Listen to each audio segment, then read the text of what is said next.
और पिछले 12 घंटों के अंदर बीती रात सारे डेवलपमेंट्स जो ईरान और अमेरिका के बीच में हुए हैं, हॉर्मूज में किस तरह से डेवलपमेंट्स हुए हैं, उन पर सारी खबरें, सारे अपडेट्स हम आपको बताएंगे। ये जो खबरें आ रही हैं उसके मुताबिक बीती रात हॉर्मूज में लगातार धमाकों की आवाजें सुनाई देती रही, जो दावे ईरान की तरफ से किए जा रहे हैं। ईरान ने कहा है जिस तरह से अमेरिका ने ईरान के 2 टैंकर्स पर हमला किया स्ट्रेट ऑफ हॉर्मूज में, उसका बदला लेते हुए ईरान ने भी एक ऑयल टैंकर पर कब्जा कर लिया है। इसके अलावा जो खबरें हैं, लगातार फायरिंग की घटनाएं हो रही हैं, लगातार ड्रोन अटैक्स हो रहे हैं, यानी हॉर्मूज में तनाव अपने चरम पर है और मामला धीरे धीरे एक बड़े जंग की तरफ आगे बढ़ता दिखाई दे रहा है। इसके अलावा देखिए एक अहम खबर आई है ईरान के खार्ग आइलैंड से। खार्ग आइलैंड के पास स्ट्रेट ऑफ हॉर्मूज में बड़ी मात्रा में तेल का रिसाव हो रहा है समंदर में, जिसकी तस्वीरें सैटेलाइट से भी देखी जा सकती है। यानी जो हमले हुए उसमें यह आशंका जताई जा रही है कि ईरान का जो ऑयल रिजर्व है, ऑयल का जो तेल डिपोज है, इसमें से कहीं पे अटैक हुआ और उसका नतीजा ये था कि बड़ी मात्रा में तेल जो है वो समंदर में फैल रहा है, या फिर किसी जहाज से, टैंकर से ये तेल समंदर में फैल रहा है। इसके बाद जो हालात हैं, देखिए एक और अहम खबर, जिस तरह से एक अटैक हुए दुबई पर, खास तौर पर दुबई के एयरपोर्ट के आसपास, अब उसकी तस्वीरें सामने आ गई हैं और एक मिसाइल गिरती दिखाई दे रही है दुबई एयरपोर्ट के बेहद करीब, जिसका वहां पर मौजूद कुछ यात्रियों ने वीडियो भी बनाया जो सोशल मीडिया में वायरल हो रहा है। देखिए दुबई से, शारजाह से, अबू धाबी से तमाम फ्लाइट्स रोक दी गई हैं, हाई अलर्ट है, लगातार सायरन बज रहे हैं और ऐसा लगता है कि यूएई और ईरान आमने सामने हैं, और जिसका नतीजा यह है कि पूरे दुबई में, अबू धाबी में अलर्ट है और लगातार हमलों की खबरें आ रही हैं। देखिए जिस तरह से हमला हुआ ईरान के ऊपर, कल हमने देखा जिस तरह से ईरान के आइलैंड्स पर हमले हुए, अमेरिका ने अपने जहाजों को हॉर्मूज से क्रॉस करवाने की कोशिश की। आखिर ये क्यों किया गया? ये एक प्रकार से क्या ईरान को उकसाने के लिए किया गया या इसके पीछे कोई बड़ा मकसद था? देखिए कई बड़े एक्सपर्ट्स ये बताते हैं कि ये कोशिश सिर्फ ये जानने के लिए थी कि अगर अमेरिका ईरान पर एक बड़ी स्ट्राइक करता है तो ईरान की तरफ से क्या जवाब मिल सकता है। क्या ईरान के पास डिफेंस सिस्टम्स हैं? ईरान अगर रिस्पॉन्स करता है तो कहां कहां हमले कर सकता है?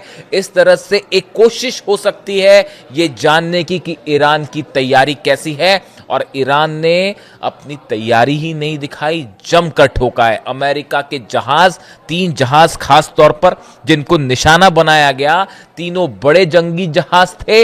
ईरान ने अपना संदेश साफ कर दिया है कि अगर आप हमारे घर में आएंगे तो पिट के वापस जाएंगे। इसके बाद, इसके साथ ही देखिए जो ईरान का रिस्पांस था, जिस तरह से यूएई पर अटैक हुए कल, जिस तरह से ड्रोन अटैक हुए फुजेरा के ऊपर, इसने एक बार फिर यह बात को साफ कर दिया है कि अगर ईरान पर कोई एक्शन होता है तो इसका खामियाजा पूरे अरब देशों को झेलना पड़ेगा। और यही वजह है, एक बार फिर बड़ी खबर आई है सऊदी अरब से। सऊदी अरब ने ट्रंप की मदद करने से मना कर दिया है, खास तौर पर अगर ट्रंप कोई बड़ा एक्शन करते हैं, बड़ा ऑपरेशन करते हैं ईरान के खिलाफ। देखिए खबरों के मुताबिक पहले डोनाल्ड ट्रंप ये चाह रहे थे कि ईरान पर अगर कोई एक्शन होता है तो सऊदी के बेसिस का इस्तेमाल किया जाए, उसको लेकर सऊदी ने मना कर दिया। ये खबर 2 दिन पहले की है। उसके बाद जब कल ईरान की तरफ से स्ट्राइक हुई यूएई पर, उसके बाद एक बार फिर सऊदी ने अमेरिका को यह संदेश दे दिया है कि अगर आप किसी भी तरह का ऑपरेशन करते हैं, हॉर्मूज में भी अगर आप कोई ऑपरेशन करने जा रहे हैं, तो सऊदी अपने मिलिट्री बेसिस का इस्तेमाल नहीं होने देगा, सऊदी किसी भी ऑपरेशन में शामिल नहीं होगा। यह संदेश दे दिया गया है। और इतना ही नहीं, सऊदी की तरफ से यह मैसेज ईरान को भी दे दिया गया है कि हम आपके खिलाफ किसी मिलिट्री ऑपरेशन में शामिल नहीं होंगे। देखिए पिछली बार सऊदी पर अटैक होने की बड़ी वजह यह थी कि सऊदी के जो बेसेस हैं वहां पर अमेरिकी जेट्स F-35, F-16, F-18 ये जेट्स उतर रहे थे, लैंड कर रहे थे, और इन सब की एक एक तस्वीर चीन के सैटेलाइट्स ईरान तक पहुंचा रहे थे, इसीलिए ईरान ने हर उस बेस को नुकसान पहुंचाया अरब देशों के जहां पर अमेरिकन फोर्सेस थी, चाहे वो यूएई हो, चाहे सऊदी हो, चाहे बहरीन हो, कुवैत हो, कतर हो, अलुदैद बेस आप जानते हैं जितने बेसिस पर अमेरिकन फौजें थी हर उस देश पर हमले हुए, उसके बेसिस पर हमले हुए। इन्हीं को देखते हुए आपने कल यूएई का एग्जाम्पल देखा जिस तरह से हमले हुए, उसके बाद सऊदी ने यह फैसला किया कि हम मिलिट्री ऑपरेशन में शामिल नहीं होंगे और यही रुख ओमान का पहले से है। बताया जा रहा है कि कतर भी नहीं चाहता। इसके अलावा इराक ने अपना स्टेटस साफ किया है कि ऑपरेशन नहीं होगा। यानी आप देखिए कई मुस्लिम देश हैं जिनके सामने अरब देश हैं जो अब इस बात को मान के चलते हैं कि अमेरिका उनकी रक्षा नहीं कर सकता। अगर ईरान ने मिसाइल्स फायर की, फतह का कोई मुकाबला नहीं है, खुर्रम शहर का मुकाबला नहीं है, सेजिल को नहीं रोका जा सकता और बड़ा खामियाजा होगा इन देशों को। इसलिए मुस्लिम देश अब किसी भी मिलिट्री ऑपरेशन का बड़ा हिस्सा नहीं बनना चाह रहे।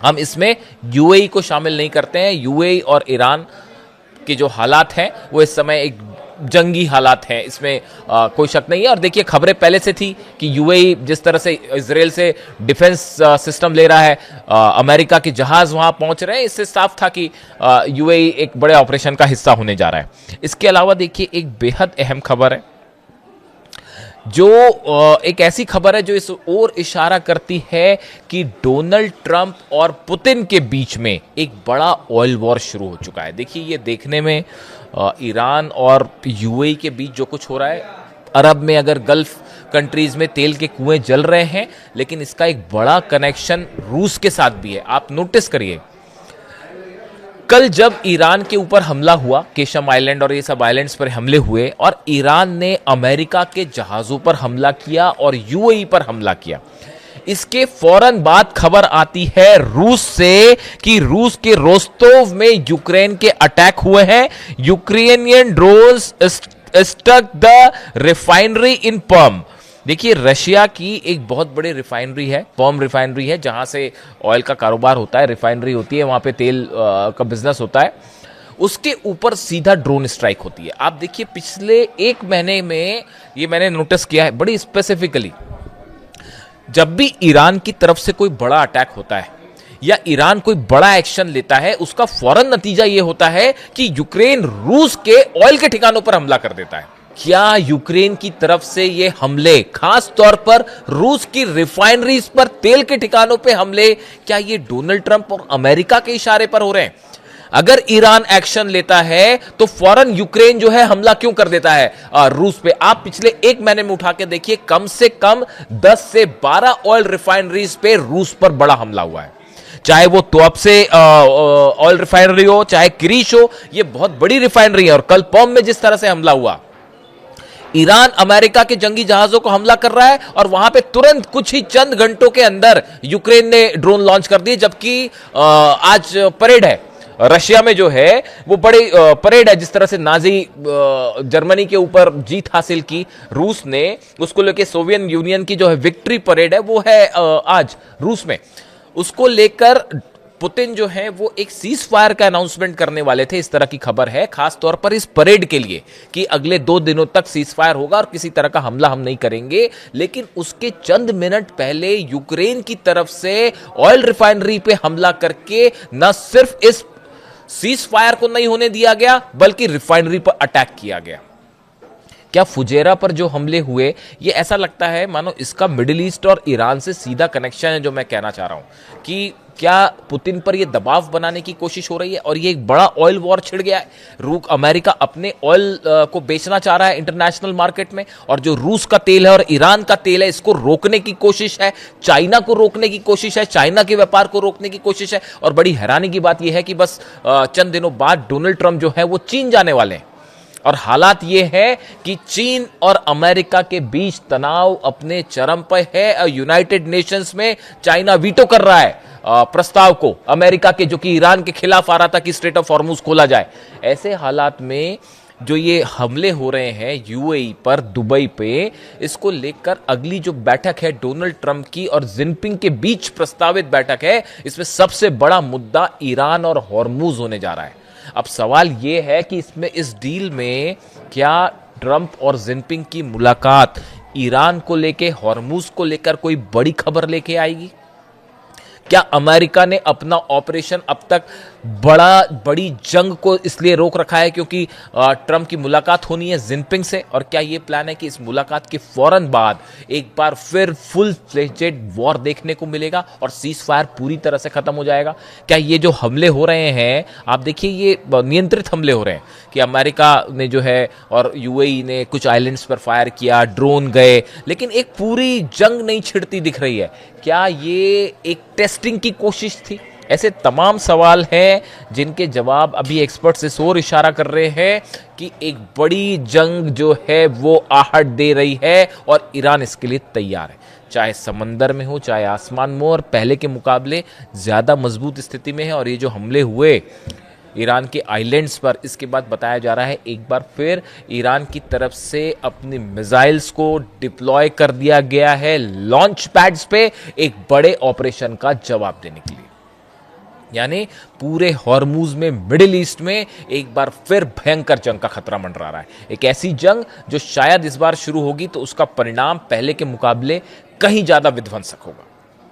कमेंट करके बताइए वीडियो कैसा लगा और अपनी राय रखिए कि आखिर अमेरिका का मकसद क्या है। क्या ये वाकई यूरेनियम और न्यूक्लियर जिसके लिए कहा जा रहा है कि ये जंग है, या इसका पीछे का मकसद एक ऑयल वॉर शुरू हो चुका है और वो शायद डोनाल्ड ट्रंप और पुतिन के बीच में है, और इसमें ईरान जो है, ईरान को एक ऐसे सिचुएशन में रखा गया है जिसके नाम पर ये जंग हो रही है, लेकिन असली निशाना कहीं और है। वीडियो कैसा लगा कमेंट करके जरूर बताइए। Thank you so much.